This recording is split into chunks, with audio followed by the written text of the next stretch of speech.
my name is Tamee Albrecht. Channeling your Chanukah chakra, I'm going to talk about yoga. For me, the practice of yoga is so much more than just those physical postures.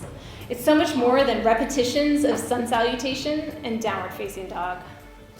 From practicing yoga, I have increased my awareness of my inner state, and I've really cultivated a general sense of acceptance in my life. And surprisingly, in addition to these things, yoga has helped me understand my experience with Judaism. And so when I began to do yoga on a regular basis, I realized it's a practice. It's less important whether I'm able to hold crow pose for longer today or reach further in my forward fold. What's most important is that each day I show up on my mat. And by showing up, I'm doing actions with the intention of creating an internal shift. And I realized that maybe my experience with Jewish rituals could be framed similarly. In addition to the actions themselves, such as lighting candles for Hanukkah, not using money on Shabbat, just having conscious awareness when doing these actions can really have meaning in and of itself. And my exploration of yoga also brought me to try Sanskrit chanting. Now, without knowing the direct translation of all those Sanskrit words, my experience was guided more by the music, by deep breathing, and by connecting my voice with others in the community. And I found myself in a meditative state where I could really just explore whatever meaning I felt most drawn to in that moment.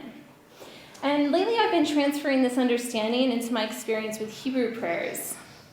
I'd always felt that by not knowing the direct translation of each Hebrew word that I was kind of, missing something there.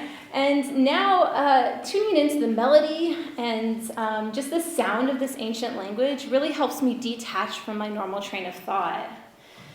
Prayer, just like yoga and meditation, requires a complete presence of mind and body. And yoga's really helped me just practice letting go of all those thoughts that are running around in my head. So instead I can be present with my entire being. And in college, I was involved in a Midrash discussion group. I'm sure you've all heard this one. If you ask 2 Jews a question, you'll get at least 3 answers. So this is exactly how it felt. We would go over sentences and we'd come up with lots of interpretations. And in the end, there wasn't really a consensus. There was just a lot of viewpoints to consider. And in yoga, although there are some general alignment rules based on anatomy, my experience of the pose is always guided primarily by the question, what feels best to me? What variation of the pose, what length of time to hold it, what poses to put together in sequence. And this attitude of exploration and inquiry really helps me deepen my own experience of the pose, instead of trying to make myself look like the person on the mat next to me. And by honoring my individuality, I can really tune in to my body's needs and notice what comes up. I try to welcome each thought and emotion because who knows what it has to teach me. Yoga has really helped me live my life with an inquisitive mind, and I've realized that sometimes you have to let go of trying to come up with that specific answer and instead just be okay not knowing. So yoga's also taught me about acceptance. And I think a common misperception with acceptance is that it precludes having goals. However, acceptance is not a resignation. It's not even a one-time event.